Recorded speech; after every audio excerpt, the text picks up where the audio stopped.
professora ministra. Isso. E aí, aqui vamos fazer uma breve linha do tempo, onde nós temos a produção agropecuária que iniciou. Em seguida, nós temos a parte da Revolução Verde, seguida dos acordos internacionais. Logo, em seguida, nós temos a crise climática global 2020. Não quer dizer que ela começou a partir de 2020, mas foi a partir de 2020 que todos os olhos se voltaram para essa demanda, para essa necessidade.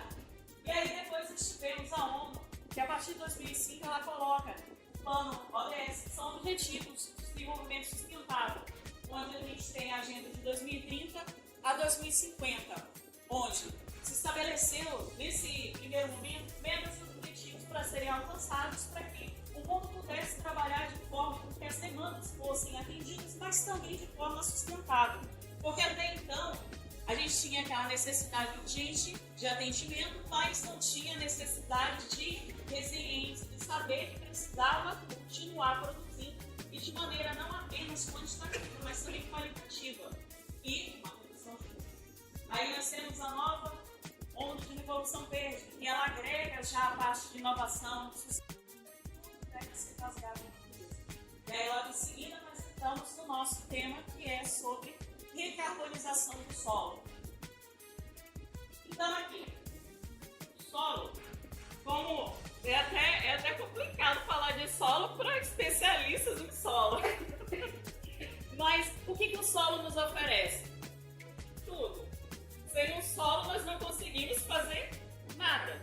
Nós temos desde a parte do sequestro de carbono, a parte da purificação de água, regulação do clima, temos também a questão da ciclagem de nutrientes, herança cultural, parte de construção civil, fundação, enfim, o solo é a nossa base. Mas temos o problema da degradação do solo. E o que isso acontece? Bem, a degradação é a redução da capacidade do solo de sustentar a vida vegetal, armazenar água e também reciclar nutrientes e manter a biodiversidade. Os principais problemas, ou alguns dos problemas que nós podemos mencionar, é a questão da erosão, da compactação, que é o uso de máquinas pesadas. Temos também a questão da perda de matéria orgânica, a contaminação por químicos, temos a salinização e também temos o tratamento com o manejo inadequado. Aqui nós temos também as principais consequências que acontecem devido a esse desgaste, que é a redução da produtividade agrícola, o aumento da emissão dos gases de efeito estufa, temos também a questão da menor infiltração da água, tanto para o lado positivo de enchentes, como também para o lado negativo de secas. Porque isso acontece. Temos a perda da biodiversidade do solo, também maior dependência de insumos externos. Seguindo, temos alguns caminhos que foram trabalhados e foram colocados como soluções, tais como a parte do sistema de integração de produção, que foi muito falado aqui pelos nossos professores e palestrantes. Temos a questão da agricultura regenerativa, que é um dos pontos principais. Plantio direto, a adição de matéria orgânica, também temos a nossa recarbonização do solo. Recarbonizar o solo é restaurar a vida abaixo da superfície, é regenerar, é produzir e sustentar o agro do futuro. Então nós temos a recarbonização afinal. A gente fala recarbonização, mas o que é? A gente pode definir recarbonização como sequestro de carbono, que é o que mais se fala. Temos também a conversão de matéria orgânica e temos também a questão da regeneração do solo. Mas por que recarbonizar o solo? Sim. Ela ajuda na mitigação climática, que é um dos principais pontos que as pessoas têm trabalhado. A questão da recuperação do solo, porque ela reverte a degradação. Temos também a questão da sustentabilidade produtiva, onde ela fortalece a resiliência agrícola e aumenta a produtividade a longo prazo. Ela também melhora a qualidade do solo, uma vez que o carbono orgânico é um indicador-chave da saúde do solo. Segundo a FAO e a Embrapa. Além de serviços ecossistêmicos, como nós podemos pontuar a questão da regulação das águas, porque ela controla todo o ciclo hidrológico e ela fornece também a infiltração e retenção da água. Temos também a questão da biodiversidade, que ela serve de habitat, tanto para micro-organismos, insetos e raízes. Tem também a questão da ciclagem de nutrientes, onde ela favorece a recomposição e a reciclagem de matéria orgânica. Também o sequestro de carbono, que é o armazenamento e ajuda no combate para o aquecimento global. Mas temos também alguns impactos que foram mencionados com relação à degradação do solo. Não cuidar do solo faz com que tenha perda de matéria orgânica, tenha uma exposição do solo, além do aumento das emissões de gases de efeito estufa. Então, esses impactos eles comprometem os serviços ambientais e a saúde dos ecossistemas. Então, nós precisamos cuidar, sim, do solo. Ele é a base de tudo. Aí aqui temos como recarbonizar. Nós temos algumas técnicas comprovadas e elas já estão sendo praticadas, como a agrofloresta, que foi mencionada pelos palestrantes, e ela funciona como uma integração de árvores às lavouras. E qual que é o objetivo? O resultado esperado: mais matéria orgânica, mais biodiversidade e mais cobertura. Temos também a parte da rotação de culturas, que já é muito trabalhada, que é a alternância planejada de espécies cultivadas, que vai fazer com que o solo tenha mais saúde, tenha menos praga e ameaças e mais produtividade. Temos também a cobertura do solo com a proteção de palha ou de plantas vivas, o que vai ocorrer menos erosão, uma maior umidade e maior sequestro de carbono. Temos também a matéria orgânica, que são aplicações de bioinsumos e resíduos agrícolas, aumentando a fertilidade do solo, o carbono orgânico, além de uma maior retenção de água. Aqui nós temos algumas estratégias em escala global que já são aplicadas, que é a questão do 4x1000, que foi lançada na COP21, onde ela é uma iniciativa global para aumentar, desde aquele período, 0,4% do carbono orgânico do solo. Então, todos os países, eles se uniram em prol desse objetivo. Temos a questão da FAO, que ela tem todo um apoio técnico e cartilhas voltadas para essa parte de recarbonização do solo. Temos também o painel interativo de mudanças climáticas, onde ele enfatiza o uso do solo alinhado ao combate a mudanças climáticas. Resíduos agrícolas, aumentando a fertilidade do solo, o carbono orgânico, além de uma maior retenção de água. Aqui nós temos algumas estratégias em escala global que já são aplicadas, que é a questão do 4x1000, que foi lançada na COP21, onde ela é uma iniciativa global para aumentar, desde aquele período, 0,4% do carbono orgânico do solo. Então, todos os países, eles se uniram em prol desse objetivo. Temos a questão da FAO, que ela tem todo um apoio técnico e cartilhas voltadas para essa parte de recarbonização do solo. Temos também o painel interativo de mudanças climáticas, onde ele enfatiza o uso do solo alinhado ao combate a mudanças climáticas. E temos a própria ONU, que ela fez toda uma mobilização para que durante esse período de 2021 até 2030 fossem alcançados alguns objetivos em recuperação de áreas degradadas. E esse trabalho já vem sendo feito ao longo desses anos. Temos também o Acordo de Paris, que é desde 2015, onde foi definido algumas metas climáticas que dependem diretamente do uso sustentável do solo. E aí, seguindo, Brasil. O Brasil é pioneiro em algumas coisas e nada como a recarbonização. Então, nós temos a política ABC+, que é o que o nosso mestrado tem mais falado, temos tido palestras, enfim, sobre essa parte de estratégias nacionais de agricultura. Temos também a questão do ProSolos, que é o mapeamento de gestão inteligente, Temos também a parte do ZAC, que é o apoio técnico para plantio mais seguro, respeitando o clima. Temos também o pagamento de serviços ambientais, que são incentivos financeiros para aqueles que têm esse cuidado com o solo e com os recursos naturais. Temos também o crédito rural verde, que são financiamentos para produtores que comprovem que eles estão trabalhando de maneira sustentável e estão fazendo todo um trabalho voltado para que o solo e a natureza fiquem alinhados. Qual que é a relevância? Bem, 37% das reduções de emissões até 2030 podem vir da natureza, segundo o estudo. E nesse percentual, 25% está ligado diretamente ao solo e com destaque para carbono orgânico.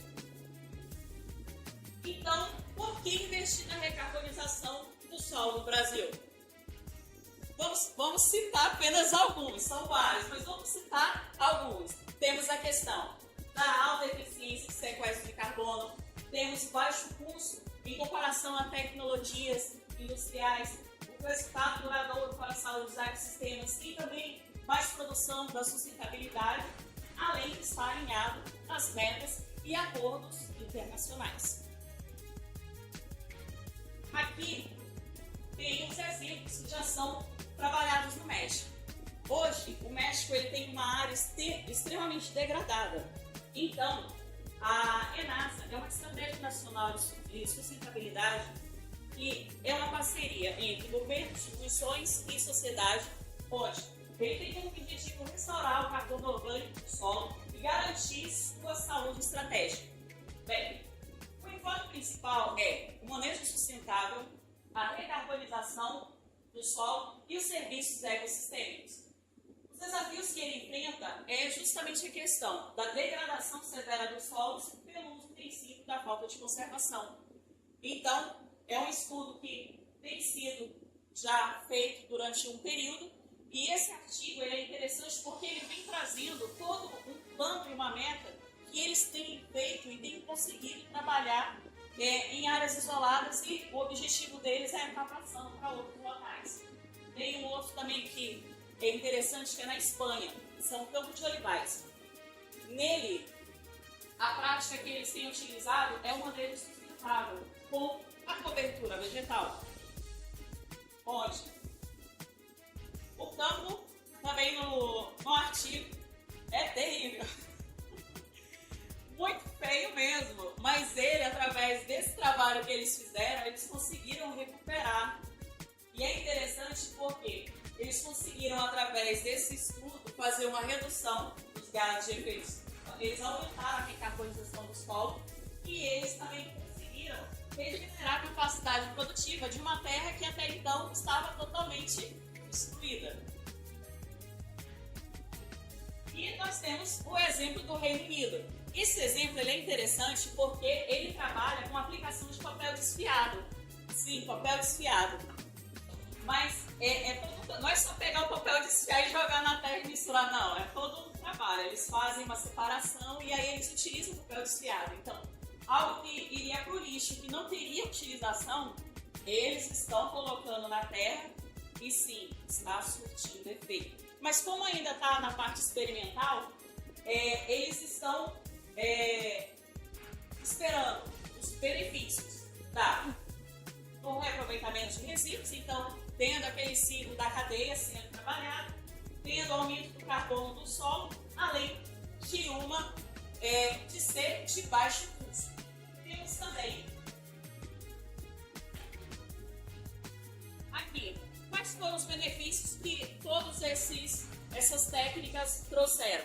A questão do aumento significativo do teor de carbono do solo, melhoria na estrutura do solo, maior porosidade e menor compactação, maior retenção de água, além da elevação da fertilidade do solo, refletindo em maiores produtividades agrícolas. Crédito de carbono, uma excelente oportunidade.